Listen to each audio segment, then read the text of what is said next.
Department of the Interior. In her role, she oversees the First Nation American U.S. Cabinet Secretary's domestic and international indigenous priorities. As a woman from a most vulnerable community myself, I am deeply honored by Heidi's present day's work, given her demands with her time. Heidi has a remarkable career that spans service as legislative counsel for the Congresswoman Deb Haaland, Development, Public Safety, and Intergovernmental Affairs. She holds a law degree from the University of Mexico and is licensed to practice in New Mexico and Washington, D.C. Please join me in welcoming Heidi Todeschini on the floor. Heidi Todeschini Yanisha, Bilagan initially Honagachni Bashichin, Bilagan Yandashiche Tachini Dashanali. Hello, my name is Heidi Todeschini. Thank you for having me here today. Thank you for the introduction. I serve as Senior Advisor to our first Native American Cabinet Secretary, Deb Haaland at the U.S. Department of the Interior, and I also serve as the Executive Director of the Department's Secretary's Tribal Advisory Committee. At Interior, I oversee the Indigenous issues for the international and domestic priorities of the department, and again, just thank you for having me here today. I appreciate it. So as part of the department's mission, we oversee and provide funding for the services to the 574 federally recognized tribes in the United States. So that includes American Indian, Alaska Native tribes and villages located in the continental United States and Alaska. I'm happy to be here today to discuss how the U.S. currently works with sovereign tribal nations to support self-determination, to strengthen cultural ties and business opportunities, and how our current systems can support sustainable development goals for community-led development. For background, the Department of Interior works with multiple federal agencies like Treasury, Commerce Department, the Small Business Administration, Agriculture, and of course the White House, to improve finance and business opportunities in Indian country.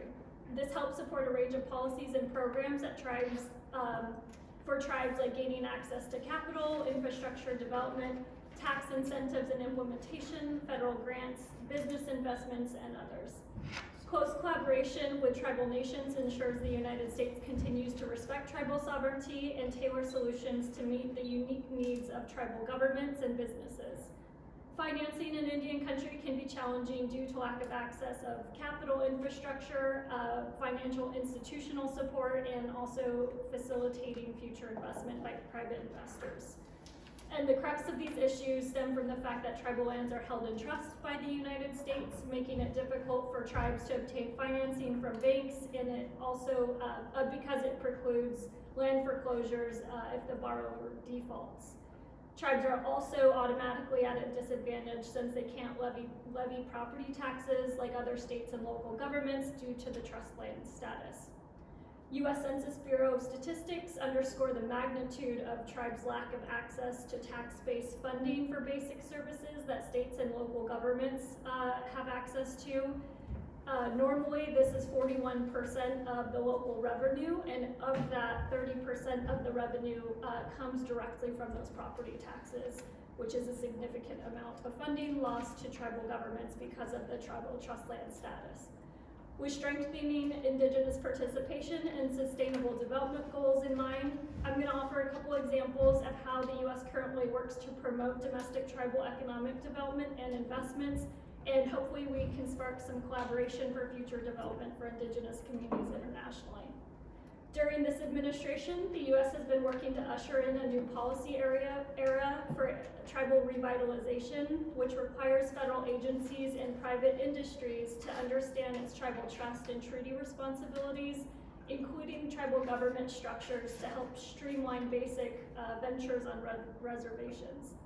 The tribal trust and treaty responsibility is based on a sovereign nation-to-nation relationship that's rooted in the United States Constitution, which is fundamentally different from other governmental relationships in the United States. And this is also unique compared to other legal structures of Indigenous communities internationally. However, regardless of whether you're looking at the United States or other countries, Indigenous peoples have been completely left behind when it comes to investment opportunities for business and economic development growth across the world. So in the US, stereotypes like rich Indian casinos are many times the only reference that a lot of non-natives know about tribal economic development. But some of these outdated notions are, of course, inaccurate, and they only apply to a very small number of the 574 recognized tribes in the United States. So to paint a more accurate picture, federal statistics show that 46% of American Indian Alaska Natives living on tribal lands are in banking deserts, and that only 16% of Native Americans are either unbanked or underbanked on tribal lands, which is disproportionate and 3 times the national average. Currently, the United States Census Bureau also estimates and show that there's approximately 370,000 Native-owned small businesses, and only 10% of those have employees. On some reservations, there's also up to 40% unemployment rates, and again, this doesn't feed into the fact or that there's stereotypes of like the lazy Indian that you all might have heard of, but this is due to lack of investments and, of course, longstanding regulatory barriers for economic development initiatives on tribal lands. At the interior, we support tribal and individual Native businesses, programmatic development, and education to facilitate several programs that are managed by our Bureau of Indian Affairs.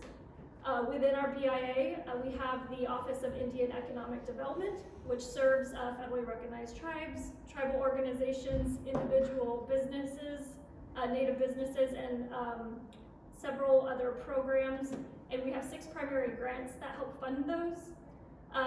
One's the Indian Business Incubators Program that provides competitive grants to operate a startup business or incubator programs.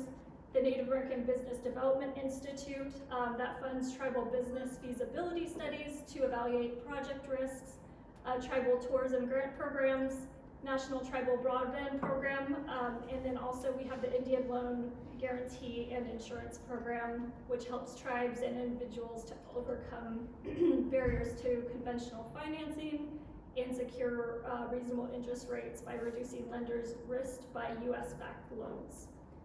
So under Secretary Holland, we also just established our first BIA Indigenous Connectivity and Technology Office, which we're really excited about.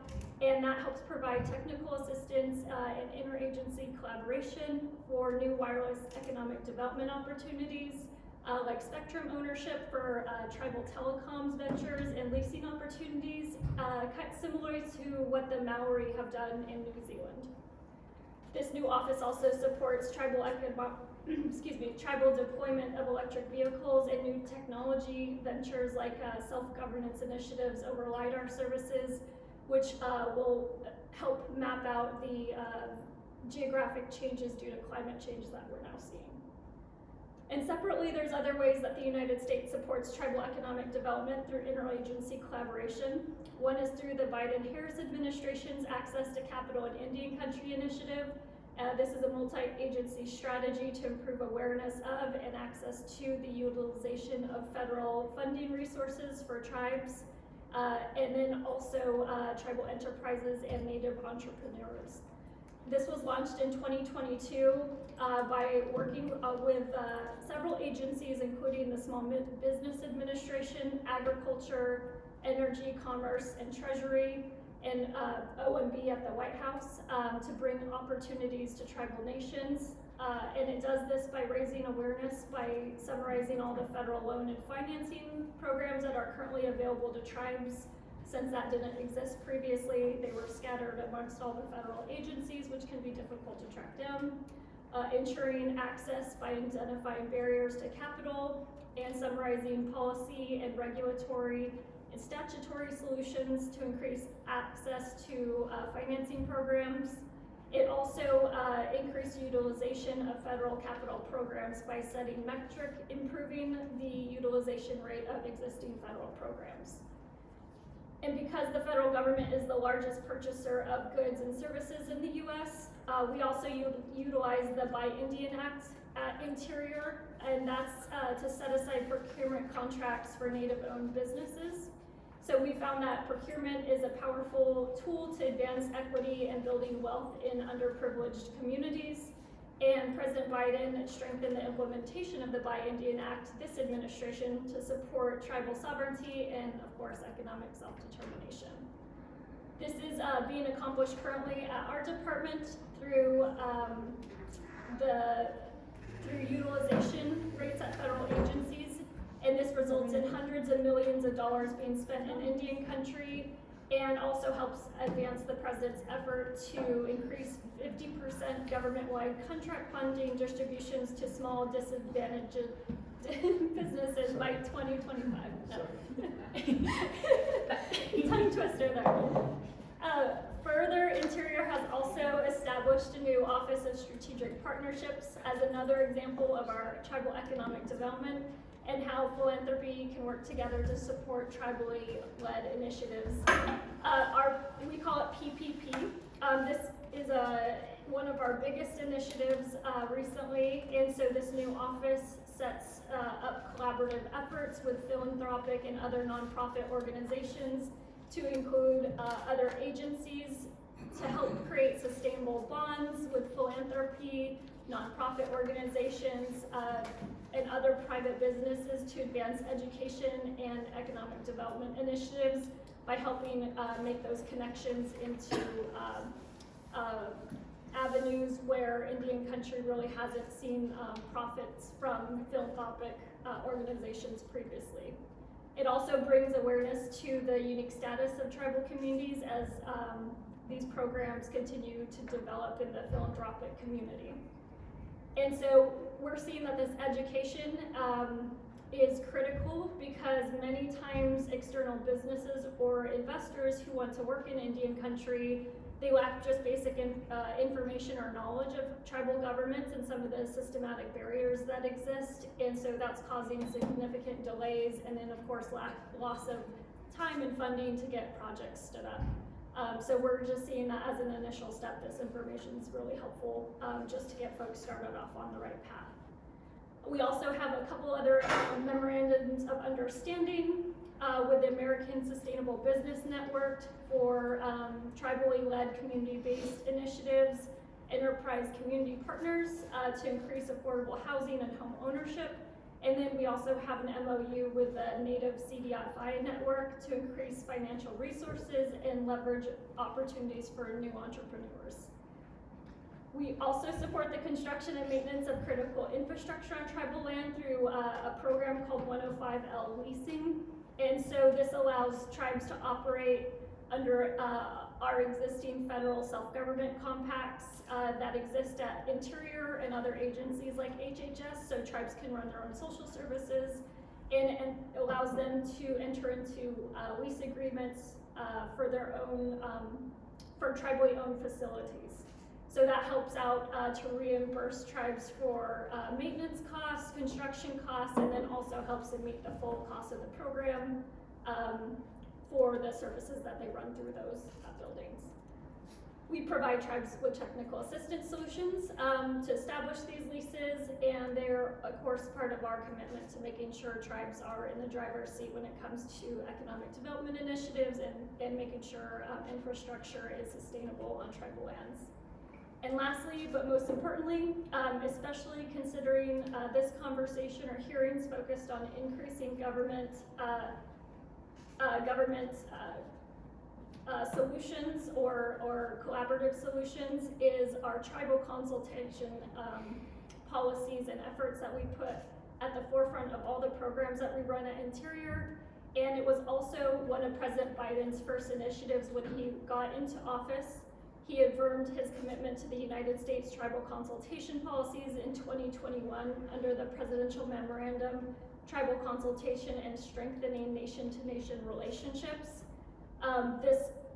This policy helped reaffirm the United States commitments to advancing tribal sovereignty and self-governance through regular, meaningful, and robust consultation, which of course follows the notions of UNDRIP as well. And as elected heads of their respective governments, tribal leaders remain our main point of contact at Interior for communications and consultations on any sort of initiative impacting them.